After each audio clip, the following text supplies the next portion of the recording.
la clase pasada habíamos hablado sobre una introducción a los 7 principios universales, sus alcances, normativas y cuáles son un poco los objetivos y las expectativas de este curso. En la clase de hoy vamos a ver el aspecto filosófico, espiritual que hay detrás de estas normativas, ya que el encuentro pasado trabajamos mucho la idea de ley, normativa, como la normativa al fin y al cabo trae libertad al individuo cuando se conecta con el Creador, ya que la palabra mitzvah, precepto, mandamiento, viene de la palabra tzavta, que es conexión, o sea, son las herramientas y los cables por los cuales el Creador nos entregó una forma, un método para conectarnos con Él. Pero además de esto, existen las 7 leyes no solamente normativas y pormenores a observar como la ley humana, sino al ser una ley divina tiene un trasfondo espiritual, un trasfondo místico, donde cada una de las 7 leyes tiene que ver con una conexión y una fusión independiente con algún aspecto del Creador. Y esto es lo que vamos a explicar hoy. Vamos a comenzar con la lectura del libro que venimos leyendo, Los 7 colores del arco iris, y dice así. Vamos a leer y un poco a explicar con conceptos que no están en el libro, sino de otras fuentes. Todas y cada una de las 7 leyes se derivan de pasajes específicos de la Torá, principalmente en el libro de Génesis, que cuenta las historias de Adán y Noé y Noaj y relata los mandamientos a ellos entregados. Cada una de las 7 leyes, el Talmud se dedica a desencriptar aquellos versículos en los cuales está escondido, en incógnito las 7 leyes. Una persona, y es la pregunta clásica que todos hacen, ¿dónde están las 7 leyes en la Torá? Porque yo estudié toda la Torá de ida y vuelta y nunca dice que hay 7 leyes para toda la humanidad. Obviamente, la Torá no se lee como un libro de historia, ya que la historia habla del pasado y la Torá nos habla del presente. Dado que cada uno de los versículos tiene múltiples interpretaciones recibidas desde el Sinai, y los sabios de Israel en todas las generaciones, en el Midrash, en la Mishnah, en el Talmud, en cada una de las compilaciones de la Torá oral, se dedicaron a desencriptar esta información, el Talmud nos enseña y nos demuestra diferentes versículos dentro del libro de Génesis donde se aprenden los 7 mandamientos universales. Especialmente en la primera parte del libro donde se cuenta la historia del primer hombre, Adán y Noaj, y Noé propiamente dicha. Últimamente todos aquellos mandamientos, o sea, en forma ulterior, la mayoría de los mandamientos noágidas se originan en un simple versículo. Génesis capítulo 2 versículo 16, que en la narración de la Torá sobre el primer hombre y la primera mujer, ese versículo dice lo siguiente: y Dios ordenó al hombre diciendo, de todo árbol del jardín puedes comer libremente, pero del árbol del conocimiento del bien y el mal no debes comer, porque el día de que comas de él ciertamente serás pasible de muerte. Este versículo una persona lo puede leer en el contexto de la historia, y bueno, es un versículo más que una frase, una oración dentro de un párrafo de la historia de la Torá, pero en realidad el Talmud, en cada una de las palabras de este versículo, obviamente en su original hebreo, el Talmud empieza a desencriptar y empieza a demostrarnos cómo cada una de esas palabras tiene múltiples interpretaciones. Hago una digresión. El texto de la Torá, en el hebreo original, nos cuenta la Arizal, Rabbi Yitzhak Luria, el padre de la Kabbalah moderna, que el texto ese tiene 2.400.000 interpretaciones diferentes. 2.400.000 interpretaciones diferentes cada palabra de la Torá, cada letra de la Torá. ¿Cómo llega a ese número? Ya que hay 4 dimensiones básicas de interpretación de la Torá, llamada Pardes. Pardes quiere decir jardín, pero también un acróstico de las palabras Pshat, la interpretación literal; Remes, aquel elemento insinuado; Drash, el elemento que exige exhaustiva investigación; y Sod, la interpretación mística espiritual. Ya que hay 4 dimensiones de interpretación de la Torá, y hay 600.000 almas troncales, es decir, que Dios creó almas generales. Dentro de esas almas generales, cada uno de nosotros, los seres que estamos en esta generación y los pasados, son una pequeña, una infinitesimal parte de esa alma troncal, 600.000 almas troncales. es decir, que la persona que interpreta es parte, una mínima parte de esas 600.000 armas troncales, en 4 dimensiones diferentes, si multiplicamos 600.000 por 4 nos da 2.400.000 interpretaciones genuinas. Quiere decir que cada palabra de la Torá tenemos la posibilidad de interpretarlo y de entenderlo a través de 2.400.000 interpretaciones. Obviamente que la técnica y el método de la correcta comprensión y la correcta deducción de los versículos nos fue entregada en el Sinai y transmitida generación tras generación y preservada en los Batei Midrash, en los centros de estudio que el pueblo judío siempre mantuvo hasta el día de hoy. Esas interpretaciones, esos conocimientos, esas deducciones y también la técnica de cómo saber cuál deducción es válida y cuál no es válida, fueron algunas de estas técnicas y conocimientos plasmados en el Talmud, que es la codificación de la Torah oral, y en diferentes libros aceptados por todo el pueblo que tienen 1500, 2000, 2500 años.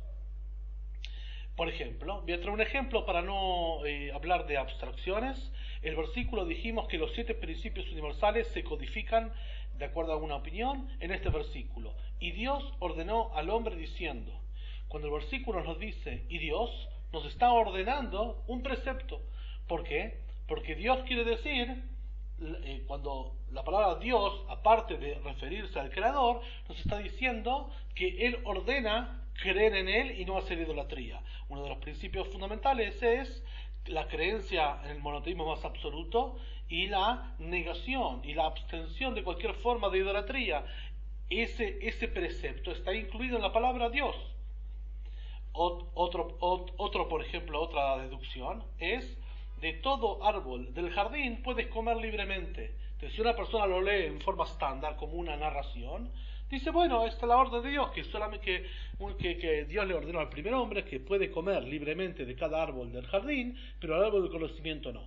En esto el Talmud, por ejemplo, lo decodifica así: de todo árbol del jardín puedes comer libremente. Así como un jardín, el jardín del Edén original, era un espacio abierto, sin propiedad alguna, entonces Dios ordena que una persona puede usufructuar, tomar de todo elemento que no tenga propiedad alguna, igual que un jardín, igual que un bosque, igual que un lugar abierto que no tiene una propiedad individual. Pero si ese jardín o ese bosque le pertenecería a alguna persona, ahí no puede tomar. Eso significa la prohibición de robo. Uno de los 7 principios universales es la prohibición de robo. Robo significa tomar algo sin permiso del otro. En el versículo que dice, de todo árbol del jardín puedes comer libremente, Dios nos está enseñando que únicamente te puedes apropiar de lo que es libre, o sea, de aquello que no tiene dueño. Pero aquello que tiene dueño no lo puedes tomar. Entonces, esta es una de las formas que el Talmud explicita y nos desencripta el versículo de Génesis 2.16, donde ahí se demuestra la prohibición universal de robo. Y así, cada uno de los versículos, hay otros también, donde los sabios de Israel pudieron deducir exactamente en la Torá donde estaban los 7 principios universales. Pero no solamente los 7 principios universales son determinados de esta forma de deducción y de interpretación.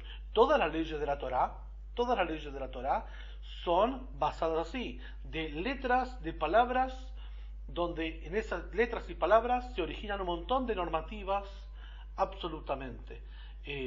Puedo traer muchos ejemplos, pero no quiero derivarme, sino que vamos a seguir directamente en el texto.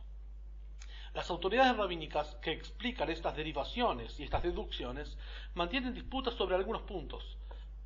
El debate legal es la norma en el judaísmo rabínico porque la verdad no es entendida como algo claro y simple, sino como algo diverso y con múltiples facetas. Habíamos ampliado y explayado en el primer ciclo de Bet Midrash que esa es la diferencia fundamental entre los profetas y los sabios. Con la destrucción del Sagrado Templo de Jerusalén, los profetas dejaron de poder vaticinar, es decir, Dios interrumpió la profecía. La profecía era la palabra de Dios directamente al ser humano. En eso no podía haber discusión ni debate. En cambio, a partir de la destrucción del santuario de Jerusalén hace 2500 años, y la absoluta disolución de la profecía en el ser humano, comenzaron a liderar al pueblo judío los sabios. Cuando hablamos de sabios nos estamos refiriendo no a profetas, sino que los sabios tienen un intelecto humano, no transmiten la palabra de Dios porque Dios no les habla directamente, sino que deducen de los textos y las enseñanzas que fueron recibidas en Sinai, cómo es la normativa legal en determinado tiempo y lugar histórico. Es por eso que es frecuente los debates. Como dijimos, el debate legal es la norma en el judaísmo rabínico, porque la verdad no es entendida como algo claro y simple, sino como algo diverso y con múltiples facetas. Y cada uno de los sabios, así dice la sentencia del Talmud, Elu ve'elu divrei Elokim Haim. Ambas palabras, o sea, tanto de los sabios que permiten, tanto de los sabios que prohíben, tanto de los sabios que exoneran como aquellos que culpabilizan, en cualquier parte de la Torá, y las leyes noágidas no escapan a las normativas de la Torá, ambos fueron dados en Sinai. Quiere decir que Dios desde un principio quiso que ciertas leyes sean debatidas por los seres humanos, y lo que el ser humano diga, así va a ser la ley de la Torá. En esto se basa la Torá oral, ¿sí?, que fue compilada en la Mishnah y en el Talmud. Entonces, veremos como todas las interpretaciones en competencia de las leyes noágidas sirven para cubrir un rango muy amplio de posibilidades humanas.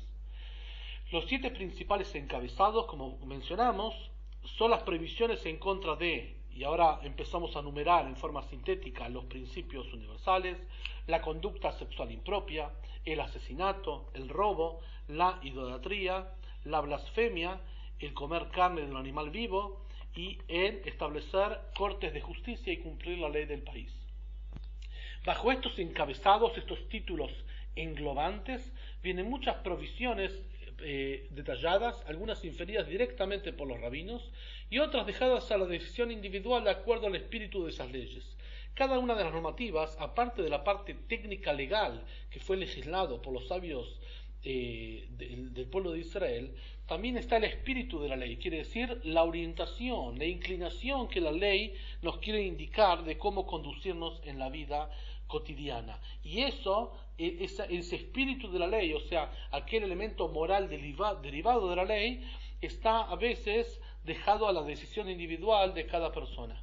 Esto se debe a que la intención no es castigar a los transgresores en una forma legalista, sino mostrar, mediante la especificación de lo que está prohibido o recomendado, lo que debería ser hecho buscando lo mejor dentro de las contingencias de la vida. Obviamente que la intención ni de la Torá ni de los sabios de Israel es salir a sancionar a los transgresores en una forma de persecución, sino estudiar, aprender qué está prohibido, qué está permitido, pero también qué es lo recomendado y qué no es lo recomendado, y explicar un amplio rango de posibilidades que dan las normativas noágidas para, dentro de cada contexto individual, personal, que cada ser humano tiene, de acuerdo a la motivación interior que pueda tener para llevar la ley a un estado más estricto o más indulgente dentro de lo permitido, ese rango de fluctuación está contemplado, tanto en la normativa como tanto en el espíritu de la ley. Por ejemplo, la prohibición en contra de la idolatría sirve como contraste para afirmar la creencia y adoración verdaderas.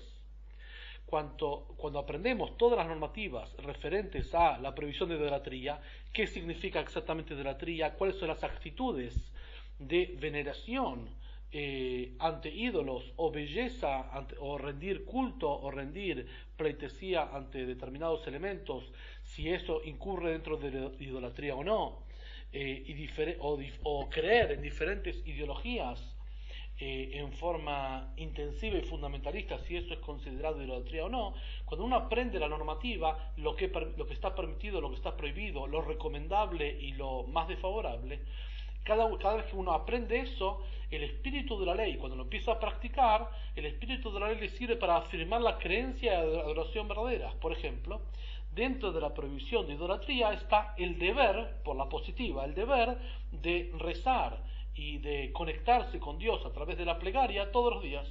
¿Por qué? Porque cada vez que una persona reza, está reforzando su convicción interior del monoteísmo más absoluto y de su contacto y su fluida charla con el Creador, que al fin y al cabo la plegaria es una conversación con el Creador abierta, en ese momento está negando absolutamente la idolatría, porque está demostrando su creencia en Dios, en eso que está rezando todos los días.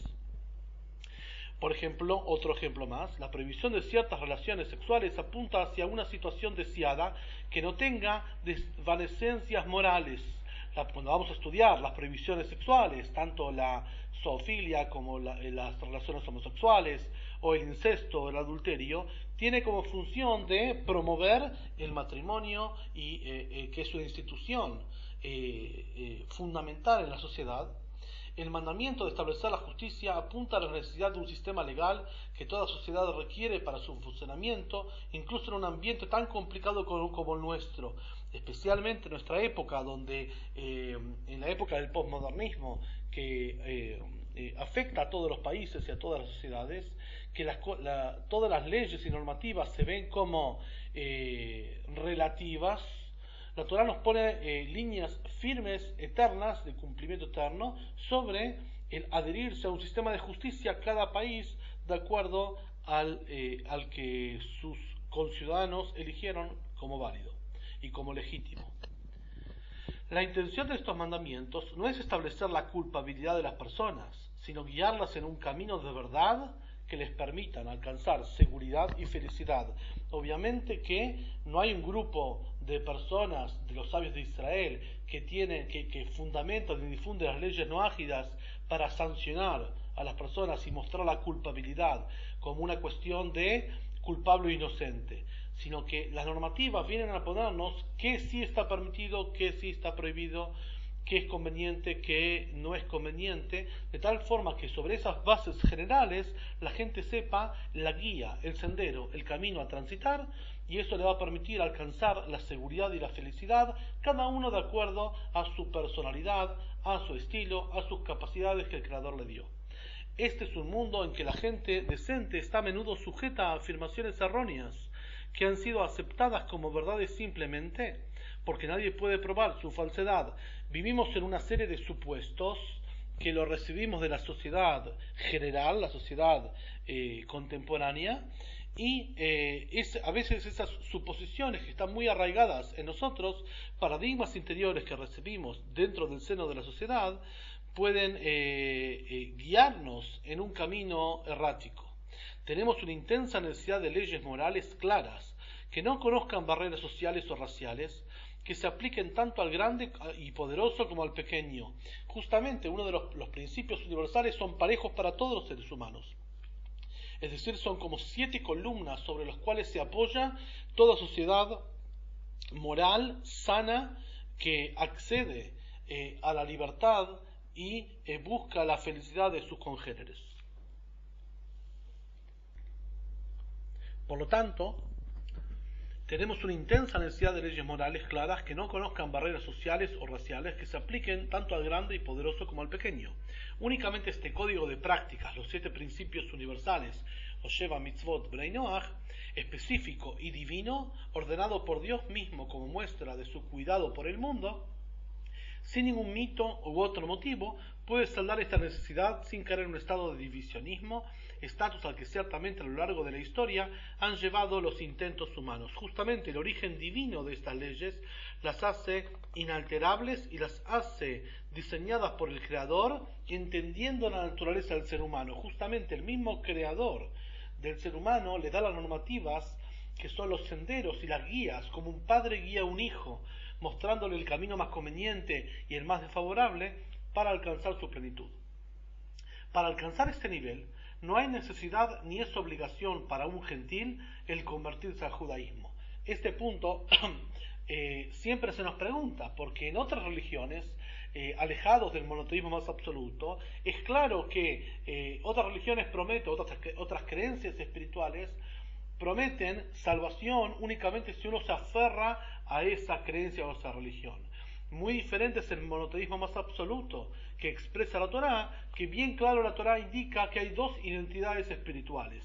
No hay religiones como tales, que son construcciones sociales humanas, sino que hay identidades espirituales, o sea, la identidad del alma. El alma, ¿qué identidad tiene? Si una persona es judía, tiene identidad Ben Israel, Bene Israel, israelita o judío.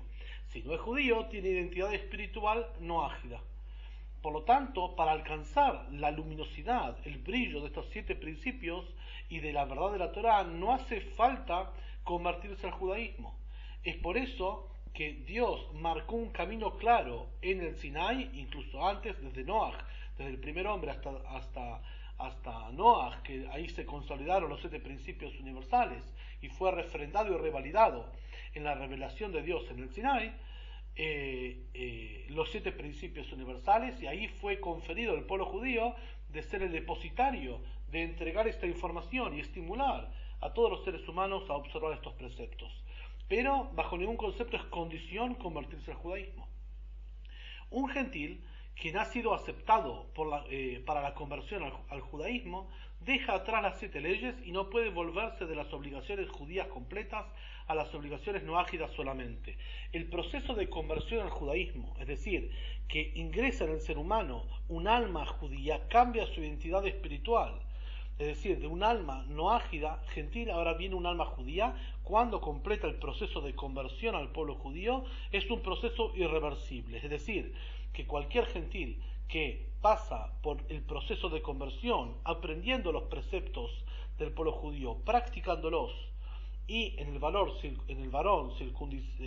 haciendo la circuncisión, luego la mikve, el sumergirse en el agua, en el baño ritual, y jurar, observar la Torá delante del tribunal rabínico, que esos son los pasos fundamentales para la conversión al judaísmo. Una vez que ingresa en él la identidad espiritual israelita, judía, ya no puede volver atrás a cumplir las obligaciones no ágidas. Como está especificado en la Torá, la conversión es concluida sumergiéndose todo el cuerpo en una piscina de agua conocida como mikve, delante de testigos judíos, con la intención establecida de tomar a cargo la observancia de todos los 613 mandamientos. Judío quiere decir aquel que tiene el deber de observar los 613 preceptos de la Torá. Hoy en día son algunos menos, ya que no estamos viviendo todos los judíos en Israel, y no hay santuario con el cual en el santuario de Jerusalén había leyes específicas. Sin embargo, el judío es aquel que tiene el deber de cumplir esos preceptos. El gentil es aquel individuo que tiene la obligación de cumplir los 7 principios universales. Si se convierte al judaísmo, ya cambió su identidad y no puede volver para atrás observando los preceptos universales. Más todavía, al emerger esa identidad judía en el gentil que se convierte, la constitución espiritual completa de la persona cambia la naturaleza judía, o sea, cambió de identidad espiritual. Un varón, como dijimos, también debe experimentar la circuncisión de antemano. Un niño gentil que se sumerge acompañado de su padre en el proceso de conversión puede abandonar la naturaleza judía al alcanzar la adultez y volverse un gentil observante de las 7 leyes una vez más. Si el niño no está obligado a cumplir los 7 preceptos, mientras que es niño, que no tenga la suficiente madurez para entender y comprender que esto es a los 12 años en la mujer y a los 13 años en el varón. Si un padre convirtió a un niño menor, el niño menor puede negarse a cumplir la Torá, o sea, negarse a su identidad judía, hasta el bar o bat mitzvah, o sea, hasta los 12 años en la mujer o los 13 años en el varón. Puede negarse y volver a ser observante de las 7 leyes.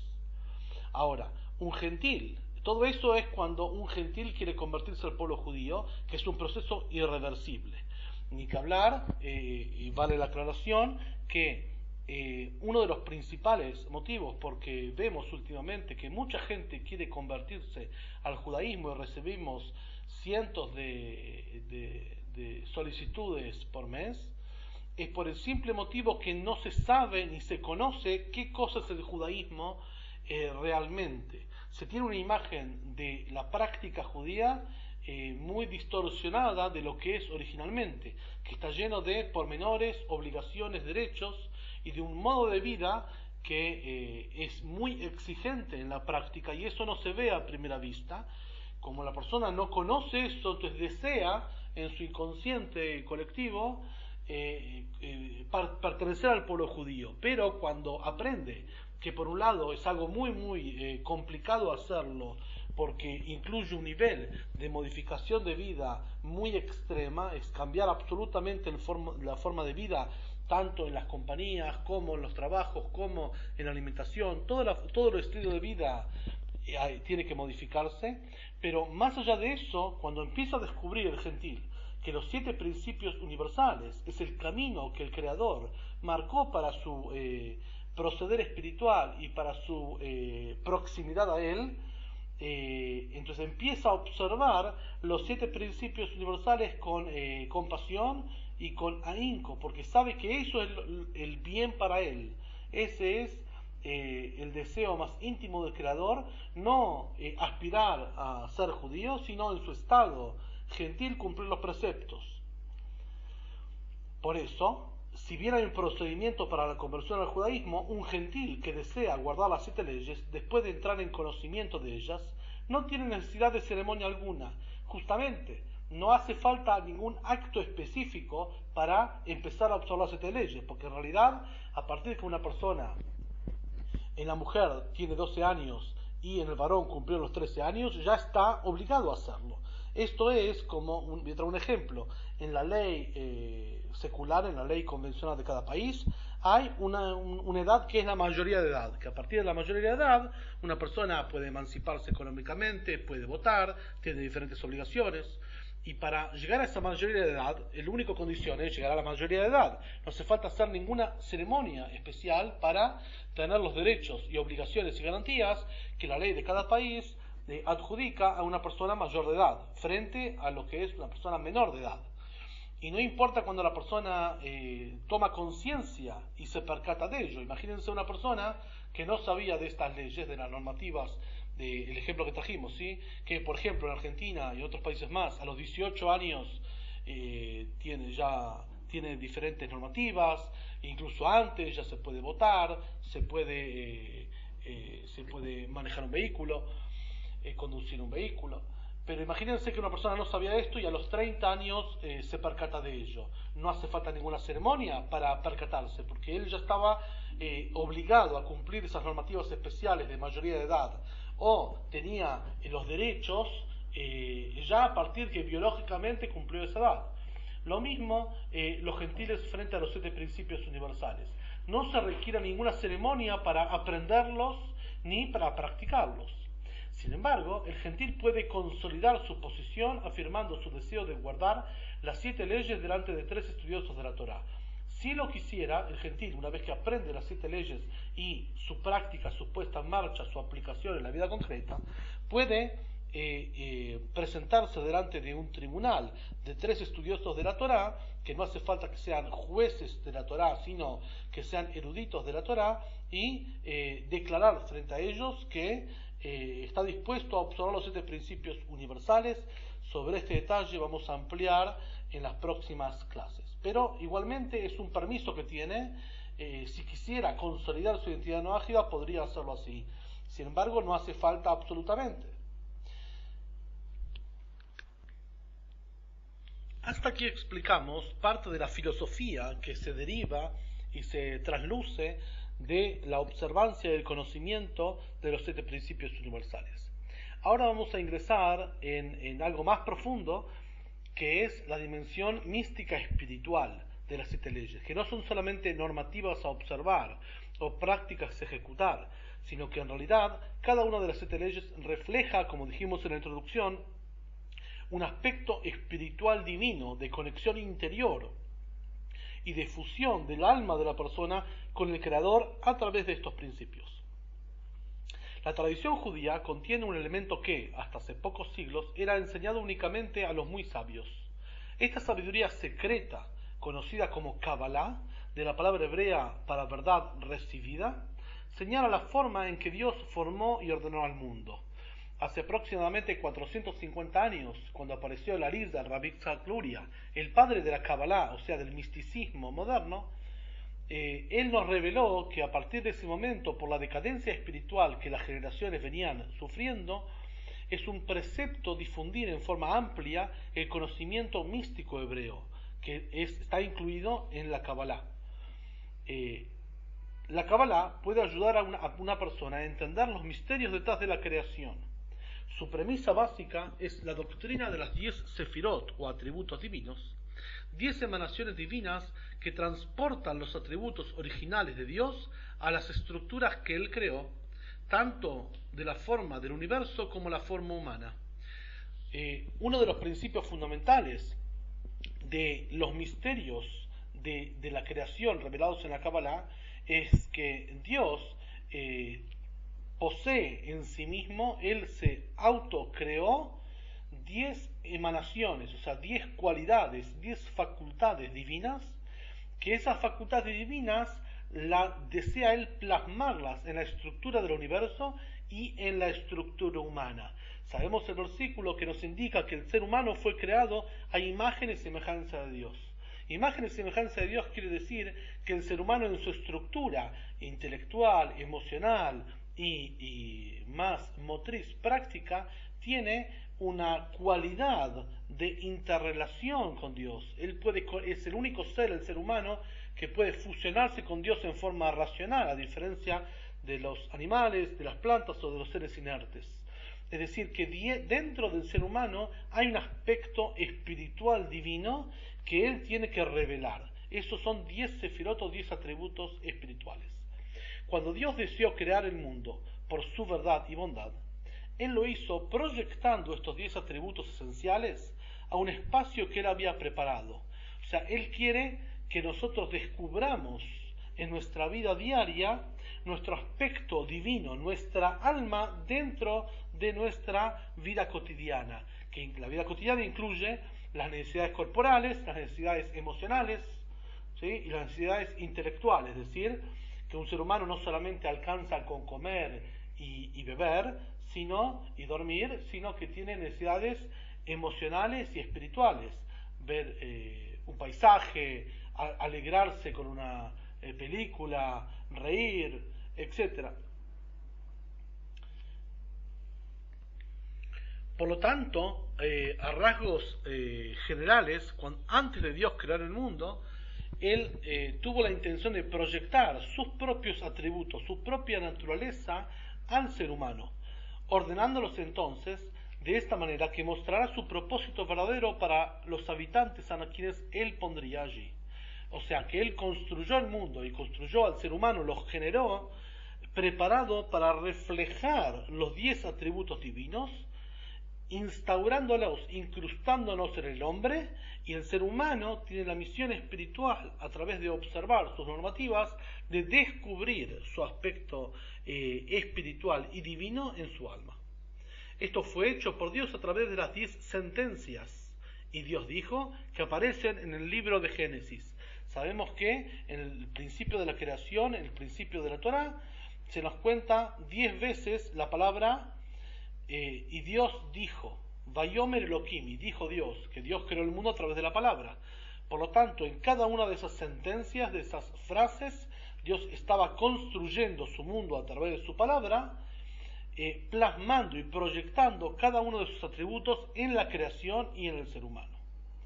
Es decir, que el mundo consiste en su divina palabra, encontrada en las letras hebreas que constituyen la creación, es decir, que a través de las letras hebreas con las cuales Dios formó la creación, diciendo que sea la luz, y fue la luz, por ejemplo, y eso es diferente al habla humana, que esta perdura continuamente. La palabra de Dios continuamente está siendo reverberada y repetida en la creación, para que toda la creación se vuelva a crear y reciclar continuamente.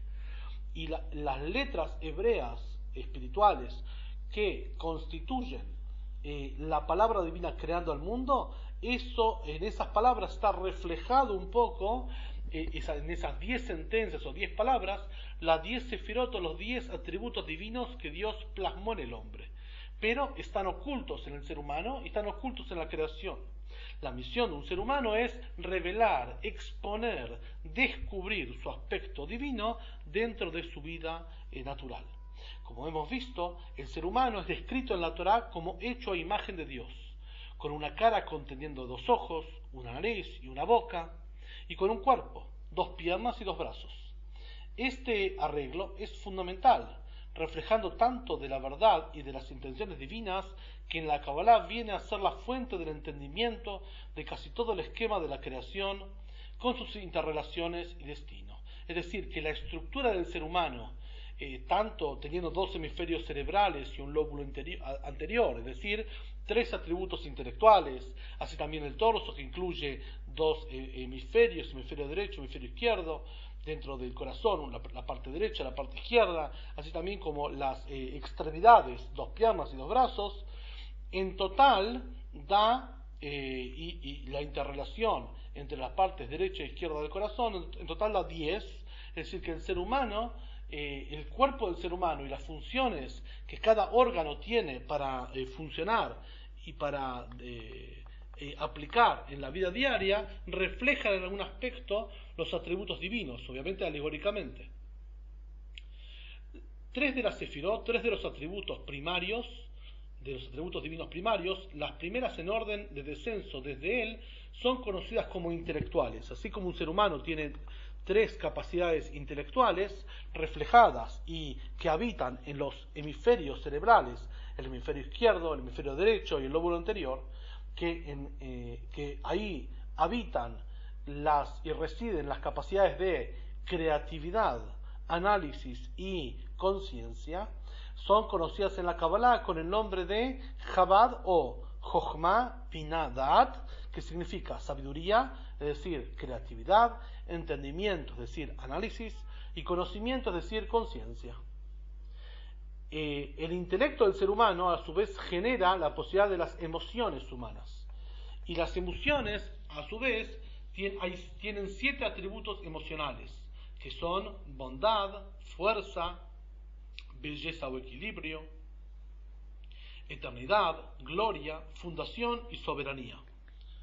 Cada uno de estos atributos, obviamente que en los libros de la Kabbalah están bien descritos y trabajados. No es nuestra intención en el curso hablar y explayarnos al respecto, solamente para señalar que cada uno de estos nombres que mencionamos son los nombres originales en hebreo que tienen su derivación en el mundo emocional del ser humano. Por ejemplo, los primeros 2 atributos, Gesed, Gvurá, que quiere decir bondad o restricción, se refiere a la capacidad del ser humano de dar o de recibir. Y así cada uno de los 7 atributos. Ahora vamos a aplicar estos conocimientos a los 7 principios universales. A cada una de las 7 leyes le corresponde una de las 7 sefirot emocionales. Hay 7 leyes universales, cada una correspondiente con cada uno de los atributos emocionales divinos que se plasman también en el ser humano, que derivan su sostenimiento de las facultades intelectuales superiores. Esta división también tiene un paralelo con la forma del cuerpo humano, es decir, que hay un paralelo entre los atributos emocionales divinos, o sea, las 7 sefirot que nombramos recién, atributos divinos, con los 7 atributos emocionales dentro del ser humano, con los 7 órganos o distribución de órganos en el cuerpo. Es decir, que hay una correspondencia absoluta entre Dios, las capacidades humanas y su cuerpo humano. Está todo correlacionado. ¿Por qué? Porque justamente, ahora vamos a ver algunos detalles de esto, pero la idea es que el ser humano, a través de su cuerpo, es decir, a través de la observancia de los 7 principios universales que se ejecutan con el cuerpo, la persona conecte con su emoción espiritual que está dentro del alma, que es el reflejo de las sefirot, que son los atributos divinos. O sea, 7 leyes universales, 7 partes del cuerpo correspondientes, que la vamos a ver ahora, 7 emociones interiores, que a su vez refleja 7 atributos divinos. Esta división que dijimos, esta correspondencia, también tiene un paralelo con la forma del cuerpo humano. La bondad, Gesed, que es el atributo de dar, está identificada por el brazo derecho, y restricción, fuerza, por el izquierdo. Es decir, así como tenemos 2 manos, la mano derecha generalmente es la más activa para dar, la mano izquierda es para restringir. Así también el ser humano tiene 2 cualidades, dar y recibir, o dar y restringir. Y esos son los 2 atributos emocionales, Gesed y Gvurá, que Dios para sí mismo creó para hacer contacto con el ser humano. Belleza o equilibrio que resulta de la mezcla apropiada de bondad y fuerza, corresponde al torso con todos sus diferentes órganos que el cuerpo requiere. Eternidad y gloria, que operan como un par, corresponden a los dos muslos que dan soporte al cuerpo, cada uno a su turno, o sea, los dos muslos que sirven como asiento del cuerpo. Fundación está representada en el órgano sexual masculino, a partir del cual nuevas generaciones se derivan, quiere decir la capacidad de autorreproducción del ser humano y su trascendencia a través de la concepción. Y la soberanía, el aspecto más bajo pero más fundamental de todos, está identificado con los pies sobre el cual todo el cuerpo se mantiene.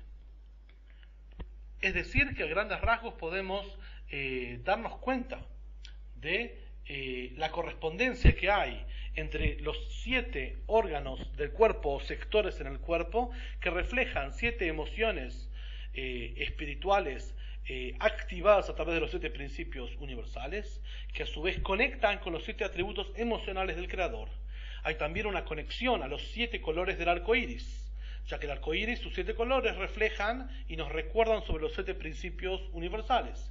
Cada sefirá, cada atributo divino, está asociada a un solo color, representando su naturaleza. Algunas representaciones son obvias y otras requieren un examen más profundo.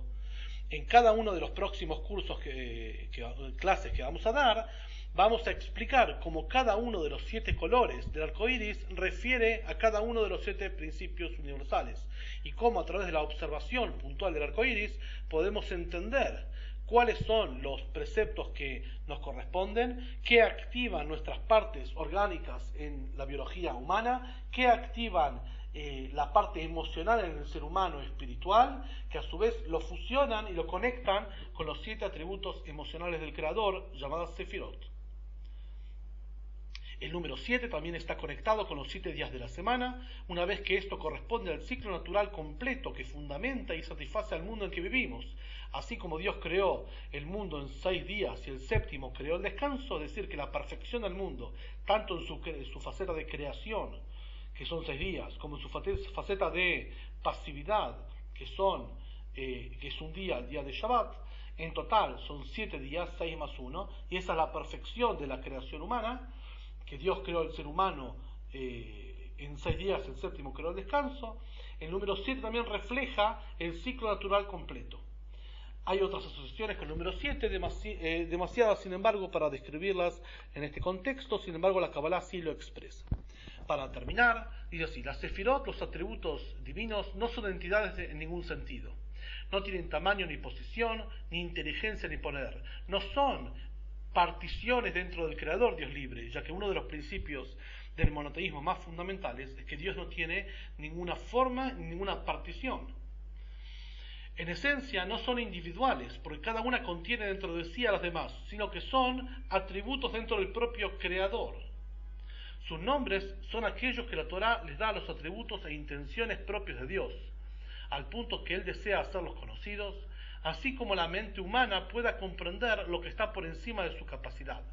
Los misterios de la creación, cuyas verdades son conocidas solo por el Creador mismo. ¿Cómo es exactamente una sefirá de un atributo divino? Ningún ser humano lo puede captar, sino que nosotros podemos absorber y comprender aquello que no fue dado a comprensión, es decir, aquello que el ser humano puede acceder a través de su intelecto. Estos conocimientos están bien descritos generación tras generación en el conocimiento místico hebreo, es decir, la Kabbalah. De esta manera, las sefirot sirven, los atributos divinos sirven como señales para que sepamos dónde dirigir nuestros esfuerzos, tanto los judíos como los gentiles, cada uno de acuerdo a los mandamientos con los que se les haya provisto. Es decir, el ser humano fue creado en imagen y semejanza, como dijimos. Esto va para todos los seres humanos, sea judío, sea gentil. Y justamente las sefirot, los atributos divinos, nos vienen a revelar, a demostrar cómo a través de las prácticas y a través de la aplicación de las leyes universales podemos acceder a un nivel espiritual elevado, superior, de poder fusionarnos con el Creador y sus atributos tal cual como son en Él. Las sefirot representan los valores positivos que se trastocan por rupturas de las leyes que van paralelas a ellas.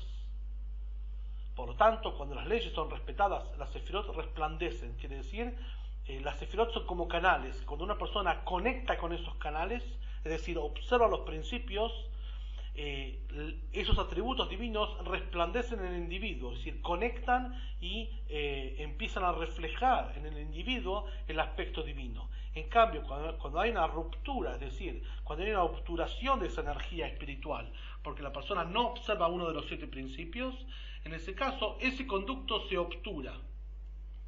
Por lo tanto, cuando las leyes son respetadas, las sefirot resplandecen como si estuvieran en una pureza verdadera, radiando su luz del amor infinito de Dios a las vidas de los seres humanos y bendiciendo todo aspecto de la existencia arriba y abajo. Es decir, que para plasmar la revelación divina en el mundo, Dios nos dio los principios universales, que como dijimos, se observan y se practican y se aplican en la vida diaria a través del cuerpo, tanto en su faceta motriz, 2 piernas, 2 manos, 2 brazos, tanto en su aspecto del torso, que incluye las emociones, el corazón, tanto en su aspecto intelectual y de trascendencia, y a través de que una persona observa y practica estos, refleja en sí mismo atributos divinos, y cuando no los observa, obtura y traba ese canal de energía para que venga a su vida. Para culminar solamente un poco de bibliografía, si quieren ampliar estos conceptos, durante el curso lo vamos a ampliar, especialmente la correspondencia que hay entre cada uno de los colores del arco iris con cada una de las sefirot, los atributos divinos, y la observancia de los preceptos, pero a rasgos generales hay 2 libros que recomiendo lectura si quieren ampliar estos conceptos. Uno se llama Anatomía del Alma, basados en las enseñanzas de Rabbi Nachman de Breslev, que ahí es una exposición muy amplia donde se manifiestan cada uno de los sistemas corporales, sistema respiratorio, sistema circulatorio, y su reflejo en el mundo espiritual, por eso se llama Anatomía del Alma.